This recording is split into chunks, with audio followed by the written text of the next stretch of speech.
so well. Keep on smiling in my time. Welcome back to another episode of Discover Cars with Hunter and Bly. Today on Car Hunter we are with the Alfa Romeo, that is the answer to the BMW M3 and the Mercedes C63 AMG, the Alfa Romeo Giulia QV.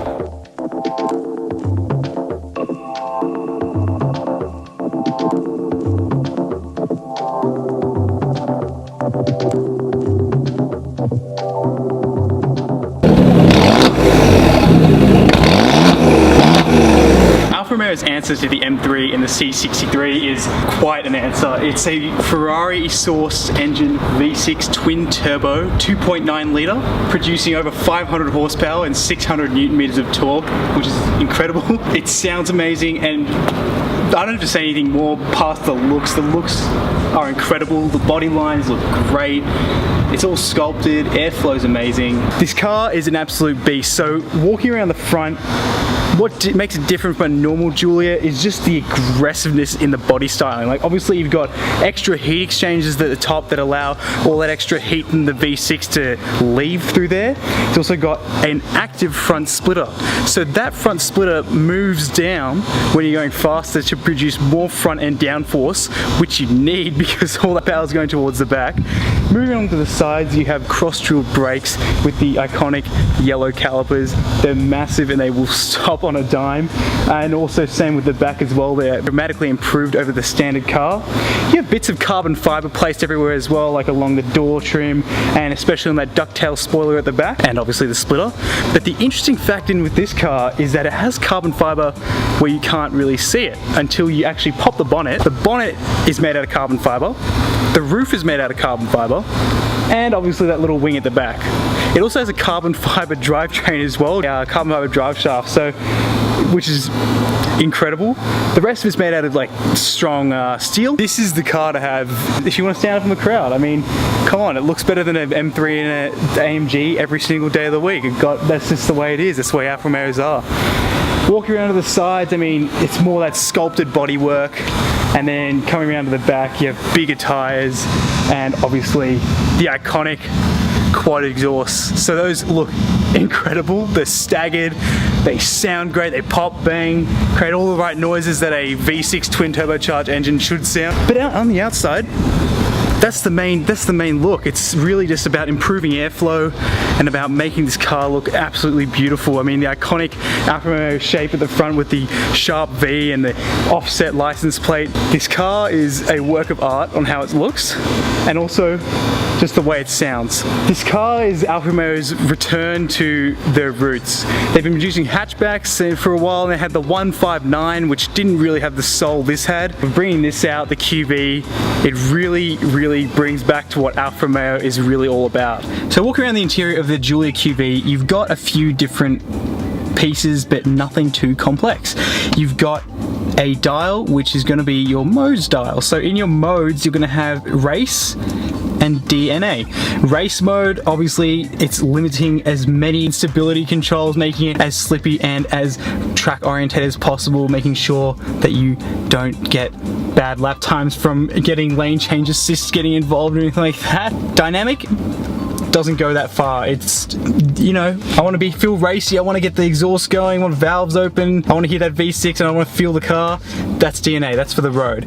Natural is everyday driving. So you're going to daily this car, you just put it in an N and it's just going to take you normal day to day to the office and back. All weather is when it just starts bucketing down. You know, it's summer and it's been a bit hot and all of a sudden you get that afternoon storm and the car's got 600 newton meters of torque and 500 horsepower. You definitely want to have it in DNA, which is all weather, allowing you to have peace of mind when you put your foot down off the lights to make sure everything works and all your stability controls are on and focus on keeping you on the road. You also have a suspension button in the middle which stiffens your suspension, part of the magnetic shocks that are in this car, so you can actually turn that off and make it a bit more comfy, but obviously turn it back on when you feel like carving up some canyon roads. Other than that, it's very Ferrari influenced. Like, it feels like this is a Ferrari that you can drive every day. I mean, the California's great and all, but I mean, it's got a lot of essence from that. I mean, they are part of the same family. They have a start-stop engine on the steering wheel, which is awesome that they have that. It's like you feel like you're about to take off in a jet. Massive paddle shifters, a speedo that goes all the way up to 330 kilometers an hour, and the beautiful dials. I mean, like, they're nice and simple. Alfa Romeo wants to keep this nice and minimal, nice and uniform, keep the same standard across the range, you know, but the QV is something else. I mean, it's a good daily. It's really keeps up the mark as a daily, but also is a Italian stallion. In the back, you have enough room for, I'd say, 4 passengers. If you really need to bring that extra person along, there is a middle seat, but not for long journeys. These seats are really well bolstered. You can get bucket seats in these with like carbon fiber backing, but this one is my favorite seat because it doesn't feel as harsh and feels something I can actually drive every day. Harman Kardon sound system as well, which is, I don't think you'd be using that because, as you're about to hear, it just sounds incredible, this car.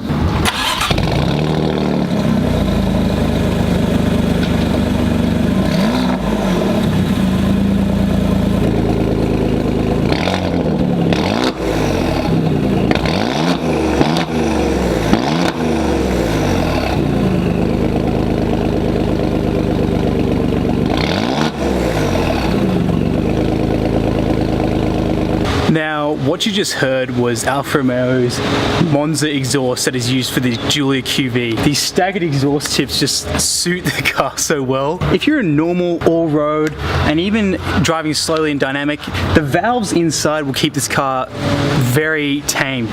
Once you put it in race mode, you can hear those valves open up and you get more pops and bangs and just, it sings. This car is a definite Jekyll and Hyde. You can have it cruising along, not even know, put into race mode, open up those valves and just floor it. You're gonna hear every single pop and bang out of these quad exhaust pipes. Thing to note at the back, a really aggressive rear diffuser.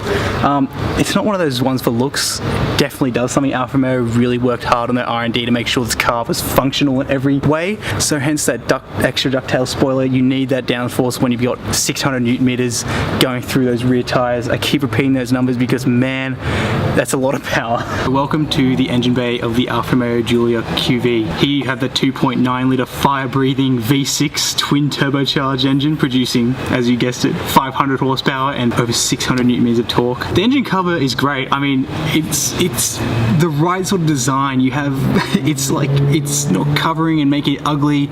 It gives you the essence of what's under here, as well as allows enough for people like me to gawk over in the engine bay. You also have your carbon fiber bonnet, providing nice shade just here. Also with those heat outlets as well, cut into the bonnet, which look great because they are actually functional, like unlike some other cars which will have fake vents. Otherwise, yeah, this car is, it evokes a lot of emotion. I mean, it's really, really cool to see Alfa Romeo back in the way it is. It's definitely worth taking one of these for a drive just to see what I'm talking about. I mean, the sound, the performance, the looks, you can't beat it. I mean, an M3 is an inline 6 and this makes a different sound from a V6. I mean, a V8 twin turbocharged engine that AMG uses across their entire range that uses V8s in that C63 is great, but it's just there to produce noise. It doesn't sing, and I know it sounds really cliche and weird, but a V6 like this sings. You go through the rev range, you want to change gears, you want to get it to rev up, you just don't want it to shift airily and make pops and bangs, but you want it to make noise in the right way. So that's why the Alfa Romeo is definitely my pick for sure. Thank you so much to Golson Canberra for letting me talk about this car and walk around and show it to you. It's an awesome car and a great privilege. If you actually want to buy this car, you can, and it's down in Canberra. So just Google Golson, G-U-L-S-O-N, and you'll find them. They sell a ton of Jeeps, Fiats, Chryslers, Abarths, Alfa Romeo, you know what I mean, FCA products. But today, they lent us the key for this Giulia. So that's been your quick tour of the Alfa Romeo Giulia QV. If you need more of a reason to go and buy one over an M3 or a C63 AMG, or even that new C43 AMG, go for a drive. See how they look in the flesh. I mean, nothing is more special than this car in this category. It's got the carbon fiber in the right bits, it's got the styling, it's got the looks, it's got the engine, and certainly it has the interior and the build quality. And also that reliability's definitely stepped up as well. So if you were to ask for my opinion on this car and giving it a rating, let's start. So cool factor, it's definitely a 5 out of 5 on that. I mean, you've got to take a look at it and just go, all right, it's got a Ferrari V6, great. It's got that staggered exhaust, it's got yellow brake calipers, it's got carbon fiber everywhere. Cool factor, 5 out of 5. Practicality, I'd give it a 4 out of 5. It's no SUV, but it's got a huge boot, seats that fold down, it's seat 5. It's definitely up there. Performance, there's no doubt. 500 horsepower, 600 Newton meters, that's a 4 out of 5. The only thing you can step up from there is when you're looking at a Trackhawk or a Demon, and those cars are producing crazy numbers, so unfortunately that puts 500 horsepower as a reasonable amount now, which I can tell you now it is a ridiculous amount for a car like this. And finally, as a daily, how does this work in your life? How do you put this in your life? Sure, it has the cool factor, sure it has the practicality, sure it has the performance, but as a daily, I definitely give it a strong 4 out of 5. I mean, driving it around at slow speeds is so manageable. It's a V6 fire-breathing 500 horsepower engine under there, but you can maneuver around a car park without having to test the brake, test the accelerator. It's a really, really, really manageable car, and that's why I'm giving it a 4 out of 5. So thank you so much for joining me today, and if you want to follow us more, check us out on YouTube, subscribe and like this video if you really want to see more of this. If you want to see me drive this car, make sure you leave a comment down below and let me know if you want to see us driving out somewhere else than sitting still. Also, jump over to Instagram, give us a follow if you want to see and get updated on the latest videos that we're working on. My name is Cameron Sutherland, this has been Discover Cars with Hunter and Bly, and I'll catch you next time.